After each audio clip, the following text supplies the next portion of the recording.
Shrikrishna. Sabko namaskar. Good morning to you all. So first of all, would like to remain highly thankful to the respected sirs, Dr. Rangareddy, Dr. Thupil Venkatesh, and my friend Dr. B.V. Prakash, the Director of Research of KVAFSU, for giving me a chance to be part of this very important mega event, and also giving me a chance to share our experience as far as integration of rabies control in One Health. You know, we are all very familiar with the deadly disease rabies, which doesn't require any kind of introduction. And needless to emphasize the major role being played by the dogs, that too with a special reference to the free roaming dogs as far as transmission of rabies, not just to the human bite victims, but also to a plethora of animal species, irrespective of whether it is a wild animal or a domesticated animal or the companion animal. That's it.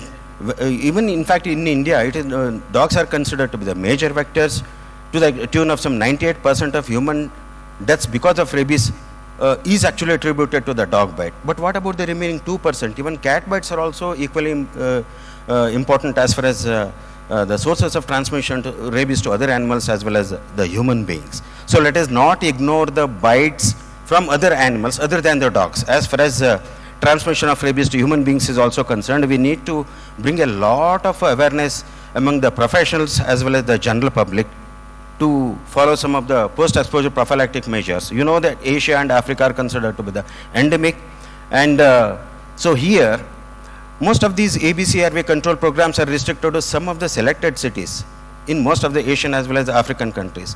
But what is that we are doing at the rural area? That is where we need to really pitch in.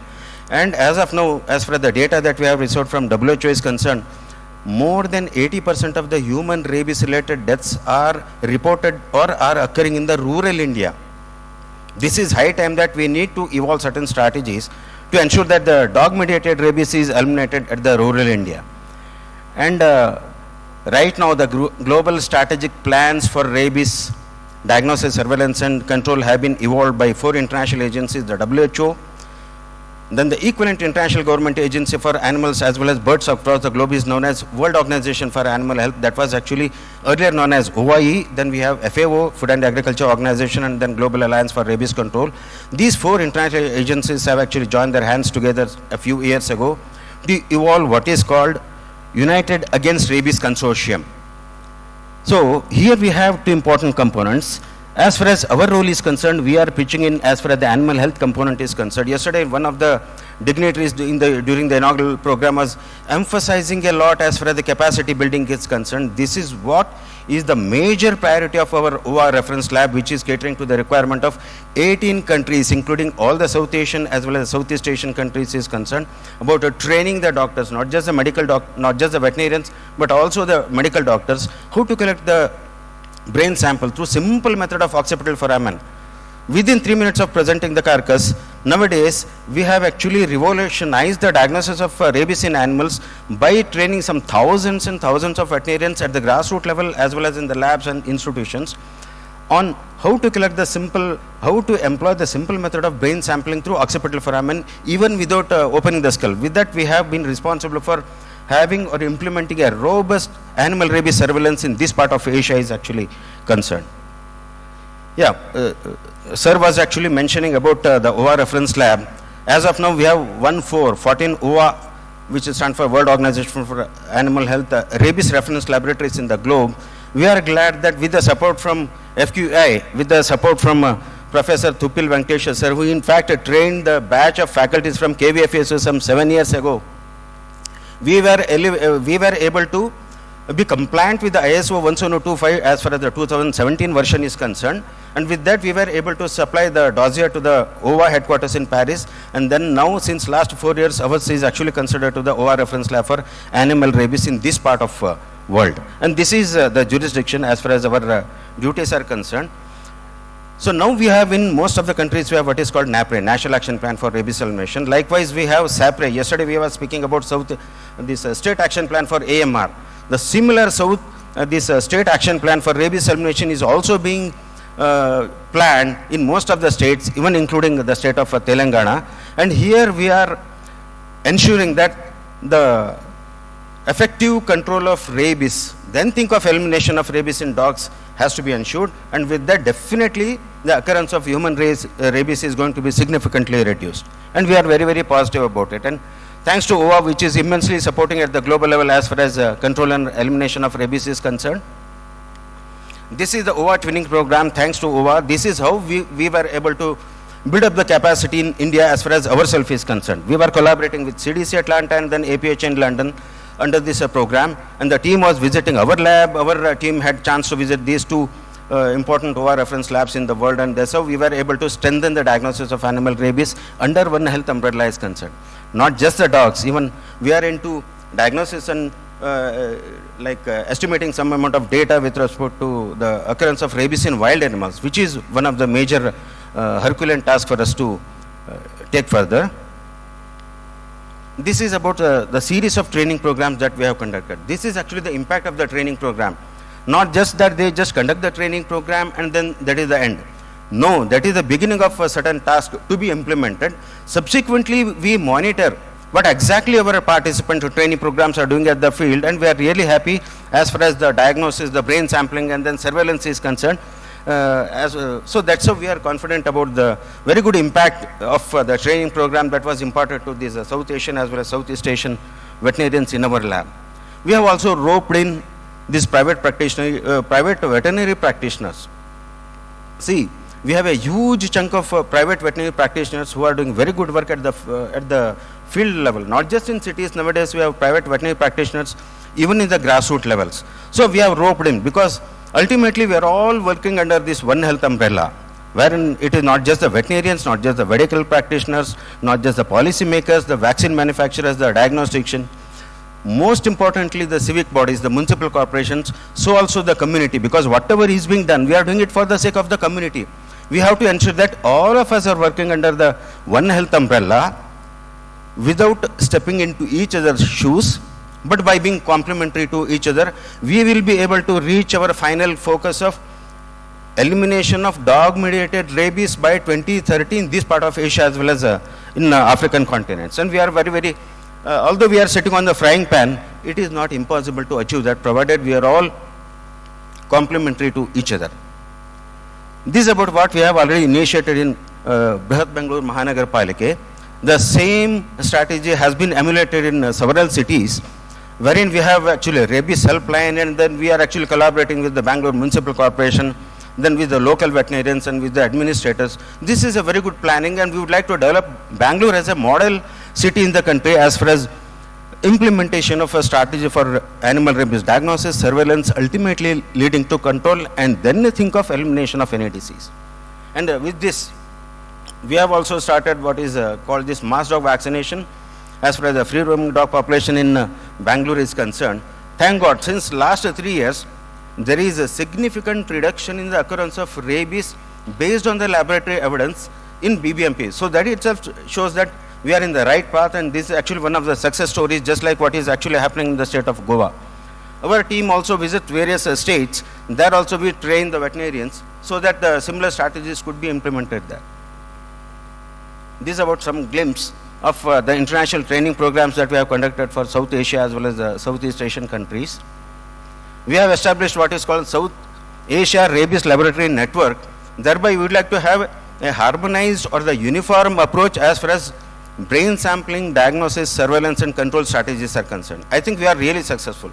Considering the success of the South Asia Rabies Laboratory Network, I had a chance to make the presentation as far as our success story is concerned just a couple of months ago in Japan. In Japan, we have what is called WOAH RRAP. The sub-headquarters of WOAH is actually based in Japan, which is catering to the requirement of 36 Asia as well as Pacific region. Some glimpse of the hands-on of experience-based training program, which is being routinely conducted in our laboratory. Thank God, again, the impact of such international training programs have been very good. In wonderful work is being done in Nepal as well as Bhutan and so also Bangladesh. In fact, with all this, charity always begins at home. First, we ensure that there is significant enhancements as far as the diagnosis and surveillance of rabies in our country is concerned, and with this, we have got a very good network of rabies diagnostic laboratories which is functioning very well in our country. Nearly 14 plus labs have been supported. Rabies control. You ask any child, which is the most important zoonotic disease, the child will definitely say that it is rabies. And this is one of the best models for One Health collaboration, wherein the OVA is immensely supporting us. One Health in rabies control. We know that the term One Health was coined very recently, just 21 years ago. But at this juncture, I just would like to say that we Indians have been practicing One Health since ages. We know what is Vasudhaiva Kutumbakam. What does it mean? You know, I'm sure most of the elderly people, like Tupil sir and Dr. Rangareddy sir, they agree with me. When you step into the old parliament building of our country, it is engraved at the main entrance of this old parliament building that Vasudhaiva Kutumbakam. Community living. What is One Health? The same thing. Give a chance to all the living creatures to live. Let us live along with the living creatures. A kind of harmonized association between all the living creatures. One Health is very recently coined a term, but we Indians, we have been practicing this since ages. Let us really pat our back. Global cooperation is very much essential, because WHO, OVA, FAO and Global Alliance for Rabies Control, they are very, very particular to ensure the dog-mediated human rabies zero by 2030. We are going to complete 2024 very soon in a couple of months. With that just 6 years left, all the stakeholders, we have to be sitting on the frying pan, work on the war footing by being complementary to each other, and then achieve the common goal of elimination of dog-mediated human rabies. I didn't say elimination of rabies. We say that elimination of dog-mediated rabies. Why? It is not just the dogs.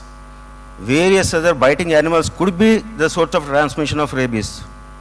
We need to control rabies in wild animals, but let us prioritize control of rabies in dogs. This is emphasized a lot by the UAR. One Health is acting very well at the global level.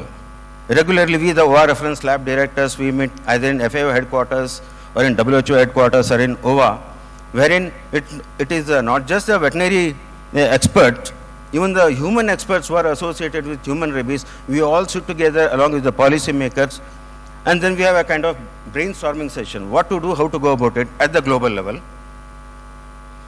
And One Health based approach, even in Asia Pacific region, and recently in Bangkok, one of my colleagues, Dr. Shada, she had a chance to address the One Health gathering, what is happening, how is that we have to be associated with our medical counterparts and policymakers and other scientific fraternity.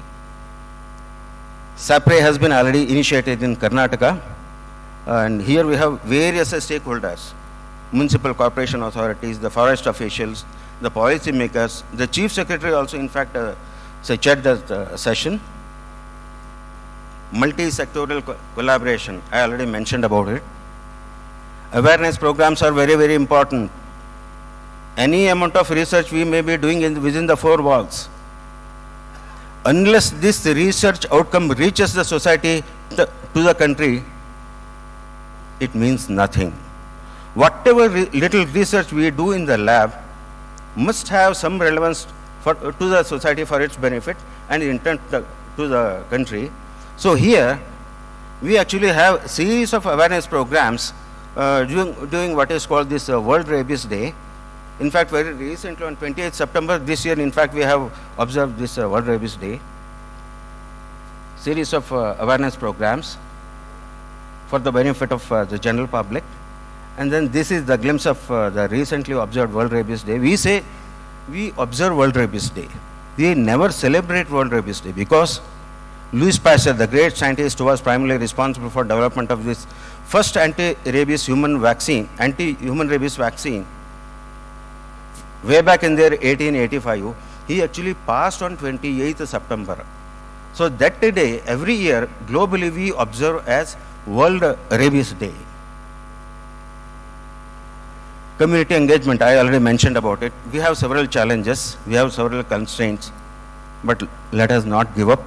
Let us work with an attitude of never give up. Let us have the commitment, and then let us work collectively for the sake of the society as well as the country. Thank you so much. India is committed. We are all committed. You are all committed. So thank you so much for the time. Let us take the strategy forward. Great scientist. Can I? He says tenacity means patience. Let us work with the patients for the sake of society and country and under this One Health umbrella. Thank you so much. Thank you, Mr. sir. Chairman, you know, for the past 20 odd years, and we've been advocating this in India too, the entire sylvatic and zootic in Canada, North America, and Europe has been eliminated by airdropping oral vaccine. And there have been several models even tested in India. So why on earth are we still delaying oral canine vaccine for rabies? So in fact, that is what I just wanted to emphasize a lot. Better late than never. We have to have oral rabies vaccine as of now, especially to control rabies in free-roaming dogs.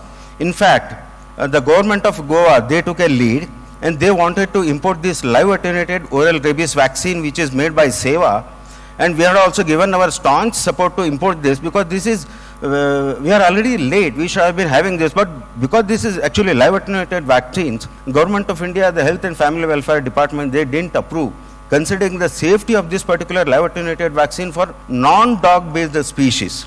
So keeping this in view, as a part of one of my PhD students' work, we have already developed a G protein cloned adenovirus vector, and we have submitted the proposal to the ICMR, and we wish and pray that we are funded by the ICMR so that within a couple of years we will have indigenous made G protein cloned oral bait vaccine which is indigenously developed, and there is no safety concern as far as these cloned vaccines are concerned. That's very timely, and we should have been having this oral bait vaccine long ago, but better late than never. Thank you. Thank you, Professor Isloor.